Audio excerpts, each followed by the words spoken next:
నమస్తే welcome to city news. ముఖ్యమంత్రి చంద్రబాబు అధ్యక్షతన మంత్రివర్గ సమావేశం జరుగుతోంది. దాదాపు 20కి పైగా అజెండా అంశాలతో సమావేశం జరుగుతోంది. ఈ క్రమంలో జిల్లాల పునర్విభజనపై మంత్రివర్గం తుది నిర్ణయం తీసుకోనున్నట్లు సమాచారం. అమరావతి అభివృద్ధికి నాబార్డ్ నుంచి 7,387 కోట్ల రుణానికి మంత్రివర్గం ఆమోదం తెలపనుంది. అమరావతి క్యాపిటల్ సిటీ పనుల కోసం ప్రపంచ బ్యాంక్ ఏడీబీ నిధులతో ప్యాకేజీ పనులకు గ్రీన్ సిగ్నల్ ఇవ్వనుంది. అమరావతి రోడ్లు, డ్రైనేజీ, నీటి సరఫరా పనుల ప్యాకేజీకి అనుమతి ఇవ్వనుంది. తిరుపతి అర్బన్ డెవలప్మెంట్ అథారిటీ పరిధిలో స్టాంప్ డ్యూటీ మినహాయింపునకు మంత్రివర్గం ఆమోదం తెలపనుంది. మంగళగిరి, తాడేపల్లి పరిధిలో అండర్ గ్రౌండ్ డ్రైనేజీ, ఎస్టీఏ పనులకు అటవీశాఖలో అసిస్టెంట్ కన్జర్వేటర్ పోస్టుల భర్తీకి కేబినెట్ అంగీకారం చెప్పనుంది. విద్యుత్ రంగంలో ప్రీపెయిడ్ స్మార్ట్ మీటర్ల అమలుకు మంత్రివర్గం సూత్రప్రాయ ఆమోదం తెలపనుంది. కలంగి వరద నియంత్రణ పనులకు పరిపాలన అనుమతి ఇవ్వనున్నారు. ఉద్యోగులకు డీఏ పెంపు అమలుకు ఆర్థిక శాఖ అనుమతికి కేబినెట్ ఆమోదం తెలిపే అవకాశం ఉంది. ఫిడే వరల్డ్ ర్యాపిడ్ ఛాంపియన్షిప్ పోటీల్లో తెలుగు రాష్ట్రాలకు చెందిన చెస్ క్రీడాకారులు కోనేరు హంపి, అర్జున్ ఎరిగైసి తమ సత్తా చాటారు. ఈ పోటీల్లో వీరు కాంస్య పథకాలను గెలుచుకున్నారు. ఈ సందర్భంగా వీరికి ఆంధ్రప్రదేశ్ ముఖ్యమంత్రి నారా చంద్రబాబు నాయుడు అభినందనలు తెలియజేశారు. తన ఎక్స్ ఖాతా వేదికగా వీరిద్దరికి వేరువేరుగా ఆయన అభినందనలు తెలిపారు. ఫిడే వరల్డ్ ర్యాపిడ్ ఛాంపియన్షిప్ లో కాంస్య పథకం గెలుచుకున్న కోనేరు హంపికి అభినందనలు చెప్పారు. ఒక ఫలితంతో ఛాంపియన్లను నిర్వచించరని, అత్యున్నత స్థాయిలో మళ్లీ పోటీ పడే ధైర్యం ద్వారా నిర్వచించవచ్చని ఆయన పేర్కొన్నారు. ప్రపంచ వేదికపై కాంస్య పథకం సాధించడం ద్వారా నిజమైన ప్రతిభ ప్రతిబింబించిందన్నారు. స్థిరమైన మీ ప్రయాణం లక్షలాది మంది భారతీయులకు గర్వకారణమే కాకుండా స్ఫూర్తిదాయకమని కోనేరు హంపిపై సీఎం చంద్రబాబు ప్రశంసలు కురిపించారు.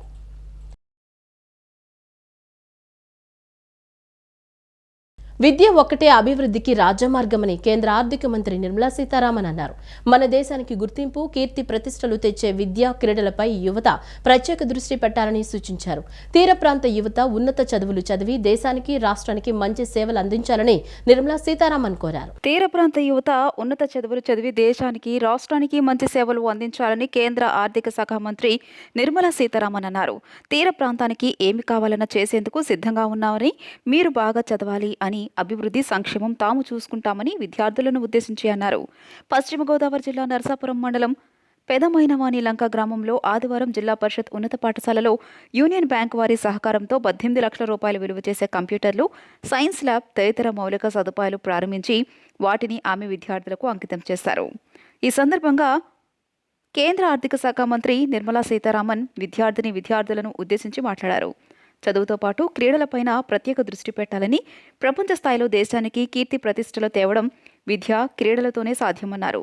విద్యార్థులు మంచి ఆలోచనలతో ముందుకు సాగి దేశ భవిష్యత్ తీర్చిదిద్దే బాధ్యత కూడా వారిపై ఉందన్నారు.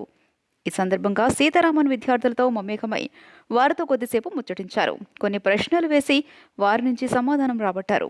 డిజిటల్ క్లాసుల ద్వారా ప్రపంచ వ్యాప్తంగా జరుగుతున్న విషయాలను, ఉన్నత విద్యా ప్రమాణాలు చక్కగా తెలుసుకునే వీలుంది.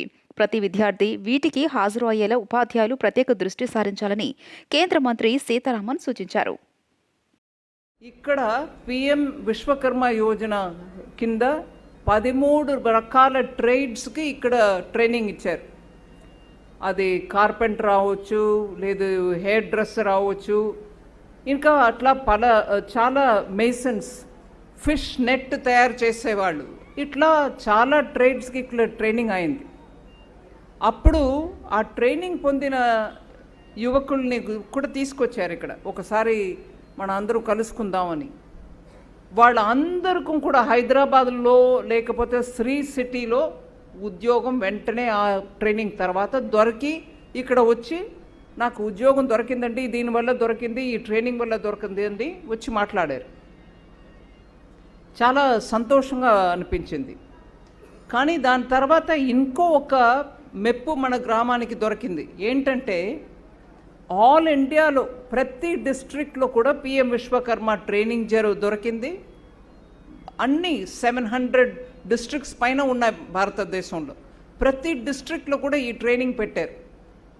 ఈ ప్రాంతాన్ని మనం ఇంకా ఎంత ఫాస్ట్గా ముందు తీసుకెళ్ళడానికి ఏమేం ఆలోచన ఉన్నాయో అన్నిటినీ కూడా మనం రాష్ట్ర ప్రభుత్వం కానీ కేంద్ర ప్రభుత్వం కానీ తీసుకెళ్ళి మనం పూర్తి చేసుకోవాలి. ఇంకా వస్తుంది, ఇంకా చేస్తారనేది కాదు, మీరు లిస్టు పెట్టాలి. న్యాయమైన కోరిక ఏది ఉన్నా కూడా చెప్పడంలో సంకోచం ఉండకూడదు. ఇక్కడ ఈ భవనం ఇప్పుడు రీసెంట్గా వచ్చిన సైక్లోన్లో మీ అందరికీ పనికి వచ్చింది, చాలా సంతోషం.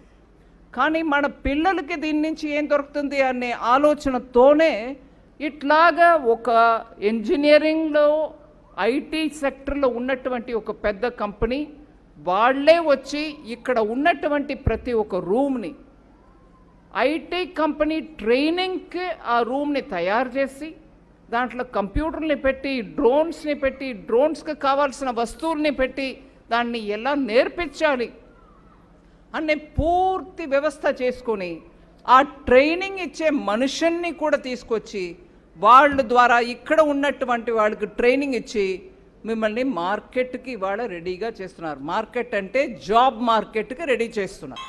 ట్రైనింగ్ సెంటర్ అయిపోయారు. Centre for excellent AI training అంటే పిఎం లంక.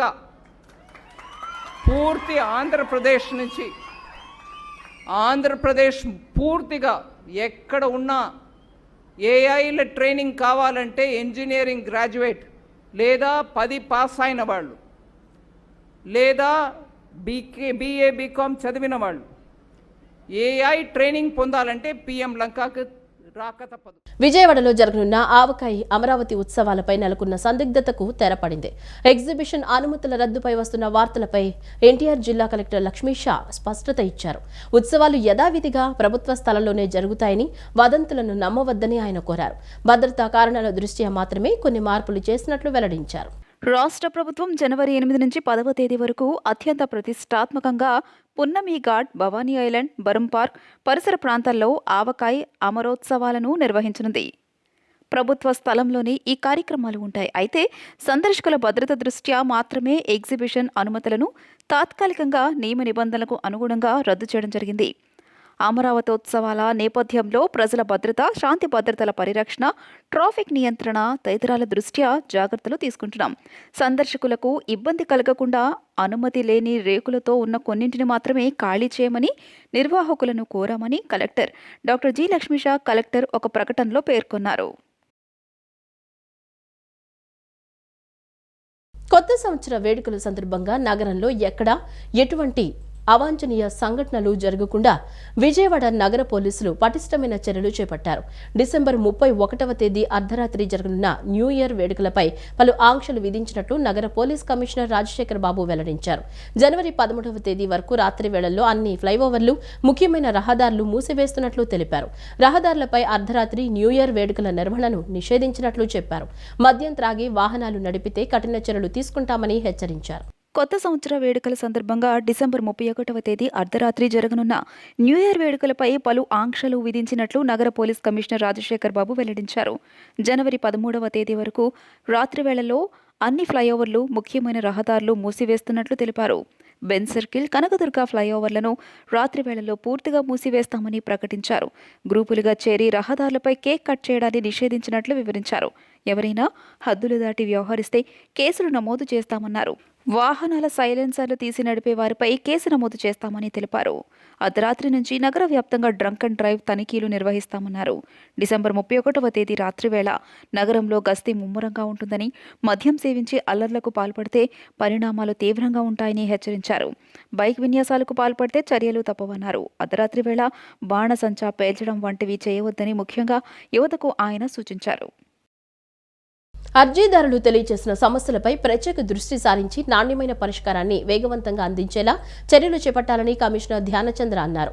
నగరపాలక సంస్థ ప్రధాన కార్యాలయంలో ప్రజా సమస్యల పరిష్కార వేదికను నిర్వహించారు. ప్రజల నుంచి ఫిర్యాదులను స్వీకరించారు. వాటిని పరిశీలించి పరిష్కరించాలని సంబంధిత శాఖ అధికారులను ఆదేశించారు. ఈ సందర్భంగా కమిషనర్ మాట్లాడుతూ రాష్ట్ర ప్రభుత్వం PGRS కార్యక్రమాన్ని ప్రతిష్టాత్మకంగా నిర్వహిస్తున్నట్లు చెప్పారు. రాష్ట్ర స్థాయిలో ఎప్పటికప్పుడు పర్యవేక్షణ జరుగుతున్నందున అధికారులు ప్రత్యేక దృష్టి సారించి వినతులను పరిష్కరించాలని సూచించారు. సమస్యలపై వాస్తవ పరిస్థితులను క్షేత్రస్థాయిలో పరిశీలించి నాణ్యమైన పరిష్కారం చూపాలన్నారు. పరిష్కారమైన సమస్యలతో అర్జీదారులు సంతృప్తి చెందాలని, ఎట్టి పరిస్థితుల్లో అర్జీలు పునరావృతం కారాదని స్పష్టం చేశారు. పోలవరం ప్రాజెక్టుకు అమరజీవి పొట్టి శ్రీరాములు పేరు పెట్టాలన్న డిప్యూటీ సీఎం పవన్ కళ్యాణ్ ప్రతిపాదనకు జనసేన ప్రధాన కార్యదర్శి నాగబాబు పూర్తి మద్దతు ప్రకటించారు. మంగళగిరిలో జరిగిన ఒక కార్యక్రమంలో ఆర్య వయస్సులు జనసేనలో చేరిన సందర్భంగా ఆయన ఈ వ్యాఖ్యలు చేశారు. తెలుగు జాతి ఆత్మ గౌరవం కోసం ప్రాణత్యాగం చేసిన మహనీయుడిని గౌరవించుకోవడం మన బాధ్యత అని ఆయన పేర్కొన్నారు. మంగళగిరిలోని సీకే కన్వెన్షన్ సెంటర్లో చార్టెడ్ అకౌంటెంట్ పెనుగొండ సుబ్బారాయుడు ఆధ్వర్యంలో పలువురు ఆర్యవైశ్యులు జనసేన పార్టీలో చేరారు. ఈ కార్యక్రమంలో ఎమ్మెల్సీ నాగబాబు, ప్రభుత్వ విప్ పిడుగు హరిప్రసాద్ పాల్గొని వారికి పార్టీ కండువాలు కప్పి ఆహ్వానించారు. ఈ సందర్భంగా నాగబాబు మాట్లాడుతూ తెలుగు వారికి ప్రత్యేక రాష్ట్రం కావాలని ఆమరణ నిరాహార దీక్ష చేసిన పొట్టి శ్రీరాములు జీవితం అందరికీ ఆదర్శమని కొనియాడారు. గతంలో ప్రాజెక్టులకు రాజకీయ నాయకుల పేర్లు పెట్టే సాంప్రదాయం ఉండేదని, కానీ పవన్ కళ్యాణ్ ఆ విధానాన్ని పక్కన పెట్టి గోదావరి జిల్లాలకు తాగునీరు అందించే ప్రాజెక్టుకు పొట్టి శ్రీరాములు పేరు పెట్టడం ద్వారా ఆయన త్యాగాలను భవిష్యత్ తరాలకు తెలిసేలా చేశారని చెప్పారు. అలాగే గ్రామాలను అభివృద్ధి పథంలో నడిపించేందుకు పవన్ కళ్యాణ్ నిరంతరం కృషి చేస్తున్నారని తెలిపారు. ప్రభుత్వ విప్ పిడుగు హరిప్రసాద్ మాట్లాడుతూ ప్రజాసేవే లక్ష్యంగా పవన్ కళ్యాణ్ పార్టీని స్థాపించి 14 ఏళ్లుగా ఎన్నో ఆటుపోట్లు ఎదుర్కొన్నారని గుర్తు చేశారు. కూటమి ఏర్పాటులో ఆయన కీలక పాత్ర పోషించారని, పార్టీలో చేరిన కొత్త సభ్యులు జనసేన మూల సిద్ధాంతాలను అర్థం చేసుకుని వాటికి కట్టుబడి పనిచేయాలని సూచించారు. ఈ సందర్భంగా కొత్తగా చేరిన వారితో పార్టీ ఆశయాల పట్ల ప్రమాణం చేయించారు. మన దేశంలో హిందువులందరూ ఐకమత్యంతో ఉంటే ప్రపంచంలో ఏ శక్తి మనల్ని తాకలేదని శ్రీ భక్తి సుందర మంగళ మహారాజు స్వామీజీ పిలుపునిచ్చారు. ప్రవచనాలు వినటం వల్ల మనం ధర్మంగా ఏం చేయాలి, ఏం చేయకూడదు తెలుస్తుందన్నారు. తద్వారా ధర్మం వైపుగా ముందుకు సాగడానికి అవకాశం ఉంటుందని చెప్పారు. ప్రతిరోజు భగవద్గీతలో ఒక శ్లోకాన్ని పిల్లలతో చదివించేలా తల్లిదండ్రులు చొరవ తీసుకోవాలని సూచించారు. విజయవాడ చిట్టినగర్ కేఎల్ రావు నగర పార్క్ రోడ్లో దీన్ దయాళ్ బస్తీ కమిటీ ఆధ్వర్యంలో హిందూ సమ్మేళనం నిర్వహించారు. ఈ సందర్భంగా స్వామీజీ మాట్లాడుతూ ప్రవచనాలు వినడం వల్ల మనం ధర్మంగా ఏం చేయాలి, ఏం చేయకూడదు తెలుస్తుందన్నారు. తద్వారా ధర్మం వైపుగా ముందుకు సాగడానికి అవకాశం ఉంటుందని చెప్పారు. ప్రతిరోజు భగవద్గీతలో ఒక శ్లోకాన్ని పిల్లలతో చదివించేలా తల్లిదండ్రులు చొరవ తీసుకోవాలని సూచించారు. స్వయం సేవక్ సీనియర్ కార్యకర్త బిట్రా శ్రీమన్నారాయణ మాట్లాడుతూ చిన్నప్పటి నుంచే పిల్లల మనసుల్లో హిందూ ధర్మాన్ని నింపాల్సిన అవసరం ఉందన్నారు. హిందూ సమ్మేళనం ప్రధాన కార్యదర్శి ధనాల శ్రీనివాసరావు, కోశాధికారి యలకల అనిల్ కుమార్, చింతలపూడి సత్యనారాయణ మాట్లాడుతూ హిందూ సమ్మేళనానికి కులాలను పక్కన పెట్టి హిందువులంతా ముందుకు వచ్చారని, మహిళలు ఎంతో ఉత్సాహంగా పాల్గొన్నారని చెప్పారు. అనంతరం సుమారు 2000 మందికి పైగా హిందూ బంధువులకు భోజన సదుపాయం కల్పించారు. మేయర్ రాయన భాగ్యలక్ష్మి, పారిశ్రామికవేత్త చింతలపూడి సత్యనారాయణ, బాలాజీ స్వీట్స్ అధినేత సుబ్బారావు, కమిటీ సభ్యులు పాల్గొన్నారు. కాఫీల్ని చంపేయాలని, ఎందుకంటే వాళ్ళకి ఎవరు లేకపోతే భయం, వాళ్ళకి చాలా భయం. ఒక భయం ఉన్నవాడు ఎదుటి వాళ్ళని డిస్ట్రాయ్ చేయాలని చూస్తాడు. హిందూ ఇప్పుడు అలా చేయడు, నిలబడతాడు. అర్థమైంది మీకు? మనకి భయం ఉండదు. మన బ్లడ్లో యుద్ధ పటిమ ఉంటుంది, కానీ కలిసి ఉండం. మన మైనస్ అదే. మన మైనస్ ఏంటంటే కలిసి ఉండం. అందుకని మీరందరూ ఏం చేయాలంటే కలిసి ఉండడానికి ప్రయత్నం చేయండి, సంఘటితంగా ఉండండి, పగ్గంలాగా ఉండండి. మీ జోలికి ఎవరు వచ్చినా భయపడతారు వాళ్ళు. ఈరోజు ఆదివారం 28వ తారీఖు 12వ నెల మనం చాలా గొప్పగా హిందూ సమ్మేళన కార్యక్రమాన్ని నారీమణి శక్తితో మనం స్టార్ట్ చేసి ప్రతి ఇంటికి కూడా గడపకి వెళ్ళి కుంకుమ బొట్టుతోని ప్రతి ఒక్కరిని హిందువులు బంధువులుగా చేసుకొని ప్రతి ఒక్క మహిళల్ని నారీ శక్తి మహిళలుగా తయారయ్యి ప్రతి ఒక్కరు కూడా చాలా గొప్పగా ఈ ఇంతమంది జనసంఖ్యను కేంద్రీకరించారు. ఇలాగే మా కమిటీ ఏదైతే ఉందో మా కమిటీ సభ్యులందరూ కూడా చాలా గొప్పగా ఆర్గనైజ్ చేశారు. దీన్ దయాళ్ నగర్, నేతాజీ నగర్లో కేఎల్రావు పార్క్ దగ్గర ఇక్కడ హిందువులందరూ దగ్గర కలిసి ఒక పండగగా ఈ కార్యక్రమాన్ని చేసినటువంటి కమిటీ వారు అందరికీ కూడా అభినందనలు తెలియజేస్తున్నాం. ఈ హిందూ సమ్మేళన కార్యక్రమానికి సహకరించిన దాతలకు కానీ ఈ హిందూ బంధువులకు కానీ అందరికీ మనస్ఫూర్తిగా అభినందనలు తెలియజేస్తున్నాను. ఎందుకంటే వాళ్ళు ఇచ్చిన ఆశీస్సులతోనే మేము ముందుకు వెళ్ళడం జరిగింది. వికలాంగులు, వృద్ధులకు పెన్షన్లు రాకపోవడం, వచ్చే పెన్షన్లు కూడా ఆగిపోవడంతో ఇబ్బందులు పడుతున్నారని వారు ఆవేదన వ్యక్తం చేశారు. వన్ టౌన్లోని శ్రామిక భవన్లో నిర్వహించిన విలేకరుల సమావేశంలో బాధితులు మాట్లాడుతూ వికలాంగులకు పెన్షన్లు ఇవ్వకపోవడం దారుణమన్నారు. ఇళ్ల స్థలాలు ఇస్తామని ఆశ చూపి ఇవ్వడం లేదన్నారు. పెన్షన్లు ఇస్తామని కూడా ఇవ్వలేదన్నారు. ఇంటి అద్దెలు కూడా కట్టుకోలేని పరిస్థితిలో ఉన్నారని చెప్పారు. న్యాయం చేస్తారని ఓట్లు వేసి గెలిపించిన పేద ప్రజలకు ఎమ్మెల్యే ఎంపీలు న్యాయం చేయాలని కోరారు. పేదవారికి న్యాయం జరగకపోతే మరింత పోరాటం చేస్తామని తెలిపారు. పెన్షన్లు ఇవ్వకపోవడం చాలా అన్యాయం అని, అట్లాగే అధిక ధరలు కూడాను పెంపుదల చేసి వికలాంగులకి బాధలకి పేదవాళ్ళకి చాలా ఇబ్బందులు కలుగుతున్నాయి. ఇల్లు స్థలాలు కూడా ఇస్తామని ఆశ పెట్టి భ్రమలు చూపిస్తున్నారు ప్రభుత్వం వారు. అవి ఇవ్వటంలా పెన్షన్లు కూడాను ఇస్తాం అంటున్నారు, అవి కూడా ఇవ్వటంలా. చాలామంది కూడా చాలా వరకు చాలా బాధలు పడుతున్నారు. ఇంటద్దరు కట్టుకోలేక ఇంటి పరిస్థితి బాగోక నెలొచ్చినట్టు కల్లా ఇంటద్దు 4,000 5,000 రూపాయలు చొప్పున కట్టుకున్న ఇంటద్దులు కూడా కట్టుకోలేక బాధలతో చాలామంది బాధపడి వస్తున్నారు. కాబట్టి వెంటనే ఈ పేదవాళ్ళ పరిష్కారం చేయడం అనేది మంచిదని చెప్తున్నాను. అట్లాగే ఎమ్మెల్యే కానీ ఎంపీలు కానీ వీళ్ళు ఉన్నది ముగ్గురే మీకు ఓట్లు వేసింది. పేద ప్రజానికి ఓట్లు మొత్తం మస్తుగా వేశారు. వాళ్ళ వల్ల మీరు గెలిచి ప్రభుత్వం సాధించింది. కాబట్టి పేదవాళ్ళకి తగు న్యాయం చేయాలని పేదవాడి తరఫున ఈ యొక్క సంక్షేమం జరిపిస్తున్నాము. ఈ వార్తలు ఇంతటితో సమాప్తం. నమస్కారం.